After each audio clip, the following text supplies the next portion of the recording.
श्री स्वामी समर्थ. ज्या घरामध्ये जास्त प्रमाणामध्ये पूजापाठ होत असतात पण त्याच घरामध्ये भांडण क्लेश देखील सर्वात जास्त वाढत असतात. असे का होते? लोक जेवढे जास्त पूजापाठ करतात ते देवाची कृपा प्राप्त करू इच्छित असतात. जे आपल्या इष्टदेवतेची कृपा प्राप्त करू इच्छितात अशा प्रकारच्या लोकांसोबत जास्तीत जास्त अशा प्रकारच्या अडचणी समस्या येत असतात, ज्याच्यामुळे त्यांच्या घरात भांडण तंटे क्लेश घडण्यास सुरुवात होतात. नवरा बायकोमध्ये सतत भांडणे होत राहतात, तर कधी कधी यांच्या नात्यामध्येही नेहमी एकमेकांचे पटत नसते. तर असे का होते आणि जो पूजापाठ करतो त्यांच्यासोबत असे का होते? उलट की जो पूजापाठ करणार आहे त्याच्या घरामध्ये नेहमी सुख समृद्धी असली पाहिजे, आपापसात प्रेम भाव असायला हवा आणि घरात आनंदाचे वातावरण असले पाहिजे. पण असे उलट काय होते ज्याने की त्यांच्या घरामध्ये समस्या वाढू लागतात? त्याची काही कारणे असतात, ज्या कारणांना तुम्ही दुर्लक्षित करता, त्यांना तुम्ही पाहत नाही आणि काही अशा चुका तुम्ही करता. या चुकांमध्ये या कारणांमुळे देखील तुमच्या घरामध्ये अशा समस्या अडचणी निर्माण होण्यास सुरुवात होते. कोणकोणत्या त्या अशा चुका असतात? तर चला त्या चुकांविषयी आज मी तुम्हाला सांगणार आहे. तर व्हिडिओला लक्ष देऊन शेवटपर्यंत ऐका, कारण की ही खूपच महत्त्वपूर्ण माहिती आहे. जर तुम्ही बदलून देवाची पूजापाठ करत असाल, जसे की कधी तुम्ही या देवाची पूजा केली, कधी तुम्ही त्या देवाची पूजा केली, तर कधी तुम्ही हा नैवेद्य दाखवला, तर कधी दुसरा कोणत्या गोष्टीचा नैवेद्य दाखवला, कधी तुम्ही या व्हिडिओला पाहिले, तर कधी तुम्ही त्या व्हिडिओच्या माहितीला पाहिले, कधी तुम्ही कोणा भक्ताकडे गेलात, तर कधी तुम्ही कोणत्या पंडिताकडे गेलात, तर त्याने तुम्हाला आता हेच करण्यास सांगितले आहे आणि म्हणूनच तुम्ही आता त्याप्रमाणे करू लागला, वागू लागला. तर आपल्या अशा प्रकारच्या वागण्यामुळे आणि अपुऱ्या ज्ञानामुळे आपल्या आयुष्यामध्ये आपणच आपल्या समस्या व अडचणी निर्माण करत असतो. तर या सर्व गोष्टी करण्यापूर्वी खूपच विचारपूर्वक लक्षात ठेवून अंमलात आणाव्यात. तर कधी कोणा एका देवाची अगदी पूर्ण श्रद्धापूर्वक पूजा करावी. आलटून पालटून बदलून बदलून पुन्हा दुसऱ्या देवाची पूजा करू नये. त्याचप्रमाणे जो नैवेद्य दाखवला जातो तोही अगदी सात्विकच असावा. चुकीच्या गोष्टींचा नैवेद्य चुकीच्या देवतेस आमंत्रित करतो. नैवेद्य हा त्या देवतांच्या आवडीनुसार असावा. मग त्यात लाडू, मिठाई, पुरणपोळी, भात, डाळ भात, दही भात हा सात्विक नैवेद्य मानला जातो. तर या गोष्टीचेही तुम्हाला विशेष करून लक्ष ठेवायचे आहे. तर काही लोक आपल्यावर आलेल्या प्रसंगामुळे देवतांना रागाच्या भरात शिवीगाळही करत असतात. या कारणाने काही देवता क्रोधित होतात आणि नंतर तुमच्या घरात समस्या निर्माण होतात. जेव्हा तुमच्या देवावरचा विश्वास उडतो, त्याची सेवा करूनही पूजा करूनही काही फळ मिळत नाही असे जेव्हा काहींना वाटू लागते, त्यावेळी त्यांच्यातून त्यांच्या वागणुकीतून कळत नकळत अशा चुका घडून येतात, ज्याचा पुढे जाऊन खूप मोठा त्रास सहन करावा लागतो. तर या गोष्टींचं विशेष करून लक्ष ठेवा. काहीही झालं तरी पुन्हा देवतेचा कधीही अपमान किंवा अनादर करू नका. पुढील महत्वाचे जे कारण आहे ते हे की नवस बोलणे.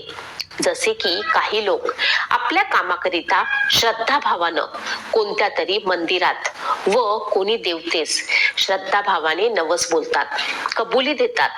जसे कोणी आपल्या मुलांच्या लग्नासाठी, आपल्याला मूल व्हावे यासाठी इत्यादी अनेक प्रकारच्या कामासाठी नवस बोलले जातात. आणि मग तो पूर्ण झाल्यानंतर त्या देवतेस व त्या देवतेच्या जागृत ठिकाणास किंवा मंदिरास नंतर ते विसरून जातात आणि त्यांचा नवस फेडला जात नाही. आणि मग त्या कारणामुळे तुमच्या सुख समृद्धीमध्ये अनेक अडचणी निर्माण होऊ शकतात. कारण त्या देवाचं वचन त्या कामाच्या पूर्ततेसाठी बांधील असतं. येथे एक गोष्ट लक्षात घ्या की देव म्हणजे जो देतो तो देव हे विधान सत्य आहे. कारण देवता जे आहे अशा गोष्टींच्या सुरुवातीला तुमच्या स्वप्नांच्या माध्यमातून संकेत देत असतात, तरी आपण समजत नसतो. त्यानंतर ते आपल्या बुद्धीसही विचलित करतात, तरी आपण समजत नाही. मग पुढे अशा प्रकारच्या अडचणी आपल्या समोर उभ्या राहतात, जेणेकरून त्या देवतेच्या शक्तीची आपणास पुन्हा स्मरण व्हावे आणि आपणास त्यांचा विसर पडता कामा नये. तसेच आपल्या पितरांची व कुलदेवतांची पूजा अर्चा न करणे, त्यांची सेवा न करणे हेही अत्यंत महत्वाचे कारण असून आपणास अनेक घरगुती समस्या व अडचणींना सामोरे जावे लागते.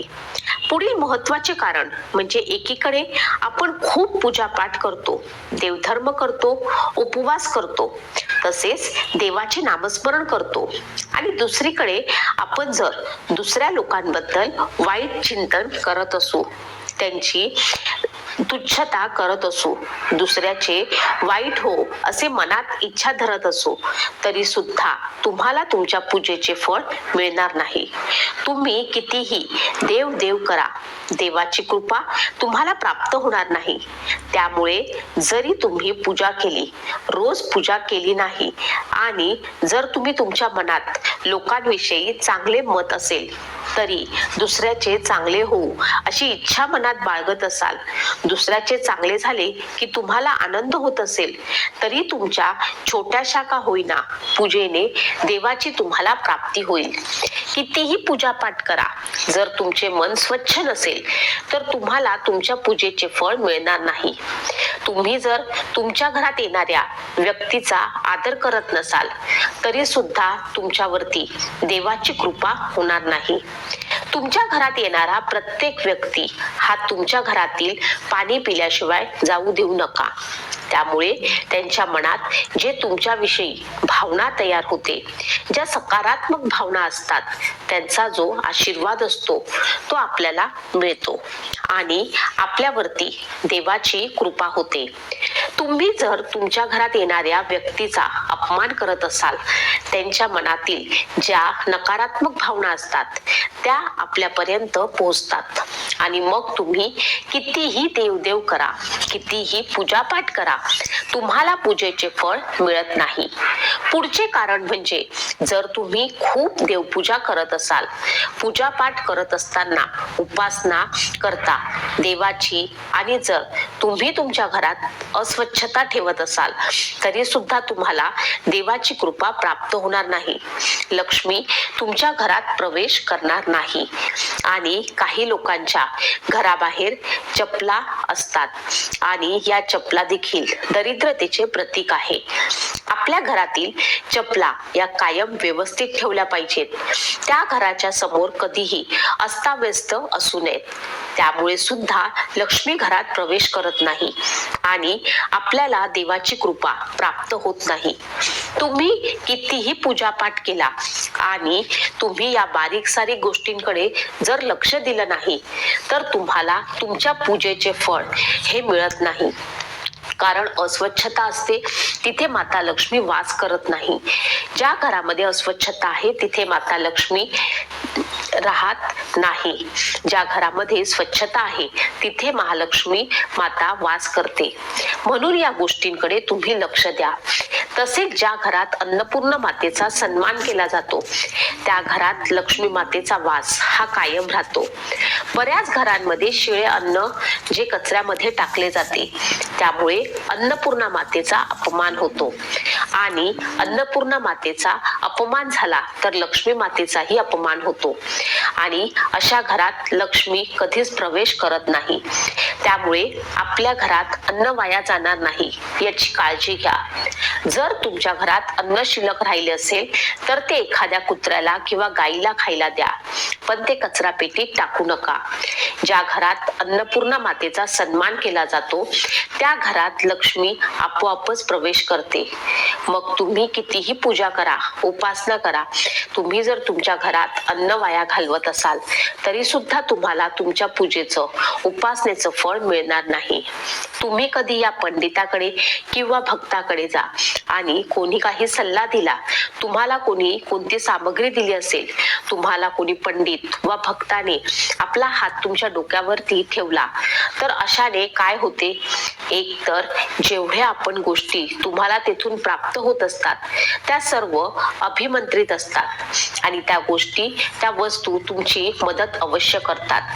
पण जेव्हा तुम्ही या असा विचार करता की आजपर्यंत एवढे दिवस झाले, एवढा काळ गेला, तरीही या गोष्टीमुळे माझ्या जीवनात त्याचा प्रभाव काहीच दिसत नाही, मला त्याची कृपा प्राप्त होत नाही आणि नंतर वैतागून कंटाळून तुम्ही त्या गोष्टींना, कार्यांना, वस्तूंना सोडून देण्यास सुरुवात करत तुमचा विश्वास उडला जातो. त्यामुळे होते काय की त्या सर्व गोष्टींच्या, शक्तींचा तुमच्याकडनं अपमान, अनादर केला जातो आणि मग त्या गोष्टी किंवा शक्ती एक प्रकारे तुम्हाला समस्या निर्माण करण्यास सुरुवात करतात. त्यांच्याद्वारे दिल्या गेलेल्या सामग्रीचा कधी तुमच्या हातून अनादर होता कामा नये. जर त्याने कोणता तावीज दिला असेल किंवा तुम्हाला आता विश्वास नाही, तर अशा वस्तूंना, सामग्रींना तुमच्या घराच्या बाहेर योग्य ठिकाणी विसर्जित करा. या गोष्टीला खास करून तुम्हाला ध्यानात ठेवायचे आहे. श्री इष्टदेवतेची कृपा प्राप्त करू इच्छितात अशा प्रकारच्या लोकांसोबत जास्तीत जास्त अशा प्रकारच्या अडचणी, समस्या येत असतात, ज्याच्यामुळे त्यांच्या घरात भांडण, तंटे, क्लेश घडण्यास सुरुवात होतात. नवरा बायकोमध्ये सतत भांडणे होत राहतात, तर कधी कधी यांच्या नात्यामध्येही नेहमी एकमेकांचे पटत नसते. तर असे का होते आणि जो पूजा पाठ करतो त्यांच्यासोबत असे का होते? उलट की जो पूजा पाठ करणार आहे त्याच्या घरामध्ये नेहमी सुख समृद्धी असली पाहिजे, आपापसात प्रेम भाव असायला हवा आणि घरात आनंदाचे वातावरण असले पाहिजे. पण असे उलट काय होते, ज्याने की त्यांच्या घरामध्ये समस्या वाढू लागतात. त्याची काही कारणे असतात, ज्या कारणांना तुम्ही दुर्लक्षित करता, त्यांना तुम्ही पाहत नाही आणि काही अशा चुका तुम्ही करता, या चुकांमध्ये, या कारणांमुळे देखील तुमच्या घरामध्ये अशा समस्या, अडचणी निर्माण होण्यास सुरुवात होते. कोणकोणत्या त्या अशा चुका असतात? तर चला, ज्या त्या चुकांविषयी आज मी तुम्हाला सांगणार आहे. तर व्हिडिओला लक्ष देऊन शेवटपर्यंत ऐका, कारण की ही खूपच महत्त्वपूर्ण माहिती आहे.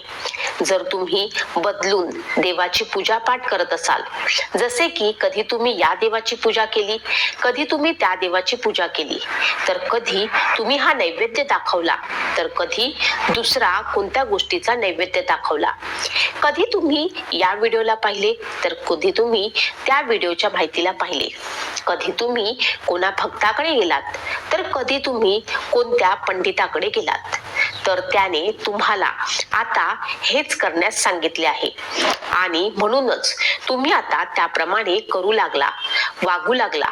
तर आपल्या अशा प्रकारच्या वागण्यामुळे आणि अपुऱ्या ज्ञानामुळे आपल्या आयुष्यामध्ये आपणच आपल्या समस्या व अडचणी निर्माण करत असतो. तर या सर्व गोष्टी करण्यापूर्वी खूपच विचारपूर्वक लक्षात ठेवून अंमलात आणाव्यात.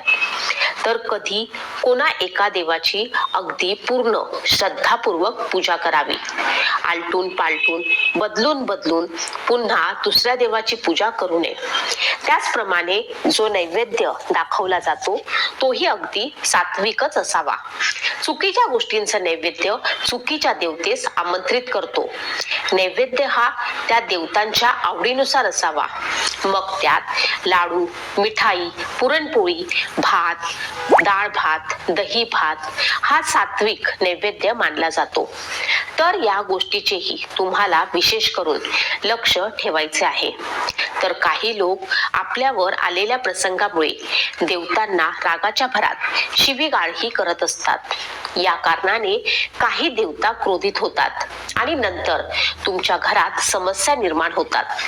जेव्हा तुमच्या देवावरचा विश्वास उडतो, त्याची सेवा करूनही, पूजा करूनही काही फळ मिळत नाही असे जेव्हा काहींना वाटू लागते, त्यावेळी त्यांच्यातून, त्यांच्या वागणुकीतून कळत नकळत अशा चुका घडून येतात, ज्याचा पुढे जाऊन खूप मोठा त्रास सहन करावा लागतो.